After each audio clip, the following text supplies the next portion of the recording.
Yes, he is the boss. He is the ultimate Indian superstar.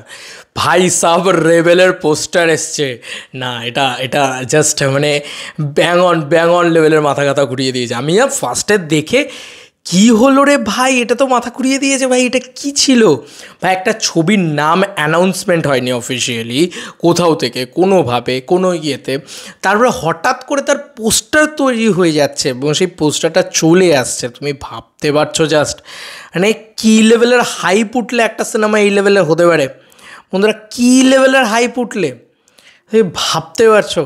এটা just আমি তোমাদেরকে দেখাই। হ্যাঁ, আই এম শিওর যে তোমরা পাগল হয়ে যাবে, মাথা মাথা ছিটকে যাবে। আর জিৎ ফ্যান্স স্পেশালি আগের ভিডিওটা তো দেখলাম ভাই, ব্যাপক রেসপন্স দিয়েছো তোমরা, থ্যাংক ইউ সো মাচ। আমার এইটুকু চ্যানেলকে এতটা সাপোর্ট করছো, এতটা ভালোবাসা দিচ্ছ, মানে থ্যাংক ইউ। কী বলি আর, মানে it's a huge fan base.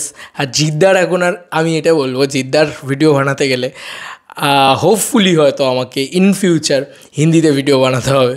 I don't know, মানে বাংলায় কথা বলতে বলতে হয়তো আজ থেকে 1 বছর কি 2 বছর বাদে আমাকে হিন্দিতে কথা বলতে হবে। মানুষটার সাকসেস এতটাই প্যান ইন্ডিয়া লেভেলে সাকসেসফুল হচ্ছে, মানে তুমি ভাবো না, আজকে খাকি যদি সাকসেসফুল হয়ে যায়, খাকি টু এটা যদি সাকসেসফুল হয়ে যায়, এত পরিমাণে পারিশ্রমিক নিয়েছে চিন্তা, এটা যদি সাকসেসফুল হয়ে যায়, তার সঙ্গে সঙ্গে ওই তার আগে যে চেঙ্গিজের সাকসেস, তারপরে পরবর্তীতে ধরো আরও একটা প্রজেক্ট করলো, এমনি করতে করতে করতে করতে না জিদ্দা এত বড় সুপারস্টার হয়তো হিন্দিতে হয়ে গেল যে it's a pan India superstar. আমি জিদ্দার সামনে থেকে দাঁড়িয়ে কিন্তু এই কথাটাই বলেছিলাম, জিদ্দা তুমি কিন্তু আমাদের প্যান ইন্ডিয়া সুপারস্টার। জিদ্দা বলছে কোথায়?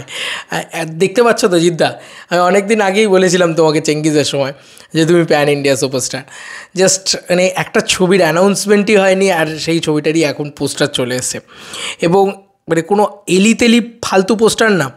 তুমি জাস্ট পোস্টারটা দেখো, দেখে তোমার কি মনে হচ্ছে তুমি বলো, তুমি জাস্ট বলো। রেবেল কি পোস্টার বানিয়েছে ভাই সাব, কি পোস্টার বানিয়েছে, কি লাগছে জিদ্দাকে। বিদেশের ব্যাকড্রপ, রেবেল ওপরে লেখা, আর লেখা ইন্ডিয়ান সুপারস্টার জিৎ ঈদ 2025, এবং বানিয়েছে সম্ভবত ফাইমুল তাসির, যদি ভুল না করে থাকি। তো ভীষণ ভালো লাগছে, পিছনে গাড়িগুলো ব্লাস্ট করছে। এটা একটা ফ্যানমেড পোস্টার অলসো, হ্যাঁ বলে রাখি, এটা কিন্তু কোনো অফিশিয়াল পোস্টার বা ইত্যাদি নয়।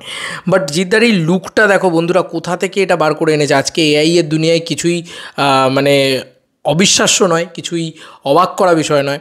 বাট তুমি দেখো জাস্ট হাতে রিভলভার নিয়ে দাঁড়িয়ে আছে, পুরো সলমান খান লাগছে আমাদের জিদ্দাকে, বিশ্বাস করো, মানে সলমান খানের লেভেলের লাগছে। আর জিদ্দা তো সলমান খানের সাথে লড়ে জিতে এসছে, মানে চেঙ্গিজের কথাই বলছি আর কি। Yes, he is the biggest pan India superstar in Bengal. এটা মানতেই হবে। সেই সময় থেকে বলে এসেছি, আজকেও বলছি, ভাই কি বানিয়েছিস, যে বানাও,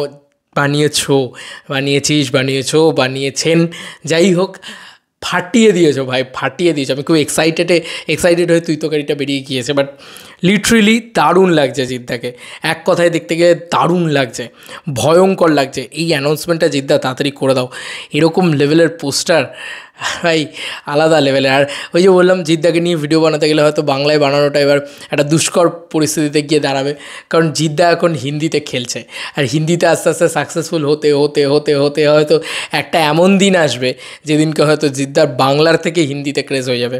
আর তখন হয়ে গেলে তুমি ভাবতে পারছো, জিদ্দা হয়তো আজকে 2-2.5 কোটি টাকা, 3 কোটি টাকার কাছাকাছি নিচ্ছে, সেটা হয়তো 4-5 কোটি টাকা, মানে 100 কোটি টাকা অবধিও উঠতে পারে, ভগবান জানে কী হবে। মানে আমি সত্যি বলছি, আমি জিদ্দাকে নিয়ে সেলিব্রেট করতে চাই, কারণ এই মানুষটা না রিয়েলি ট্যালেন্টেড সুপারস্টার, ঠিক আছে। বাংলায় যোগ্য দাম পায়নি সত্যি কথা বলতে। কমার্শিয়াল ছবিটা এই মানুষটা একা করে গিয়েছে। আজকের দিনে দাঁড়িয়ে অনেক কমার্শিয়াল ছবি তৈরি হচ্ছে, কিন্তু মানতে হবে যে একা দাঁত চিপে লড়ে গেছে এই মানুষটা। আর আজকে তার প্রমাণ বা তার সম্মান, সেটা সে প্যান ইন্ডিয়া থেকে পাচ্ছে। এখান থেকে পাচ্ছে শুধু তাই নয়, প্যান ইন্ডিয়া থেকে পাচ্ছে। তুমি বলো, মুম্বাই আর গেটি গ্যালাক্সি বা মারাঠাবন্তি কোন বাংলা ছবিটা হাউসফুল দিয়েছে? তুমি আমাকে দেখাও একটা রিজন, আমি কিন্তু দেখিয়ে দিতে পারবো তোমাকে চেঙ্গিস। এবং আমি তোমাদেরকে বলতে পারি যে মহেশবাবুর সিনেমা হল পর্যন্ত হাউসফুল দিয়েছে চেঙ্গিস। ইয়েস, আমরা খবর করেছিলাম 15,000-16,000 ভিউজ পেয়েছে তখন, মহেশবাবুর সিনেমা হলে হাউসফুল দিয়েছে। বুঝতে পারছো, জিদ্দা নামটা কোনো ছোটো নাম নয়, জিদ্দা এখন একটা প্যান ইন্ডিয়া নেম, ঠিক আছে, Jeet not a name, it's a brand. ঠিক আছে, মানে এটা একটা বিরাট ব্যাপার হয়ে গেছে। জিদ্দার স্বপ্ন ছিল মুম্বাই রাজত্ব করবে। জিদ্দা মুম্বাইতে গিয়েছিলেন হিন্দি ছবি রাজত্ব করার জন্য, আর রিজিয়নাল ছবি থেকে আজকে গিয়ে জিদ্দা কী লেভেলের দাপট দেখাচ্ছে দেখো মুম্বাইতে আর গোটা ইন্ডিয়া জুড়ে। কারণ আজকে সালমান খানের ছবি সামনে থাকা সত্ত্বেও জিদ্দার চেঙ্গিজ যে লেভেলে বিজনেস করেছে প্যান ইন্ডিয়াতে, আজ অবধি কোনো বাংলা ছবি করতে পারেনি, ইভেন কি আচ্ছা আচ্ছা তামিল তেলুগু ফিল্মও করতে পারেনি। ইয়েস, অনেক সত্যি কথাটাই বলছি, ভালিমাই বা বিস্ট এই ধরনের ছবিগুলোর থেকে বেটার কালেকশন চেঙ্গিসের। বলিউড হাঙ্গামা প্রথম কোনো বাংলা ছবিকে highest grosser of the year বলে। বলিউড হাঙ্গামা এত বড় মিথ্যা কথা তো বলে না, ওটা তারানা দাস নিজে পোস্ট করছে, নিজে লিখছে। ভাই কাকে তুমি বিশ্বাস, বলিউড হাঙ্গামাতেও তুমি বিশ্বাস করবে? আমাকে নাই বিশ্বাস করতে পারো, এখানকার ফ্যান্সদেরকে নাই বিশ্বাস করতে পারো, কিছু নিউজ পোর্টালকে নাই।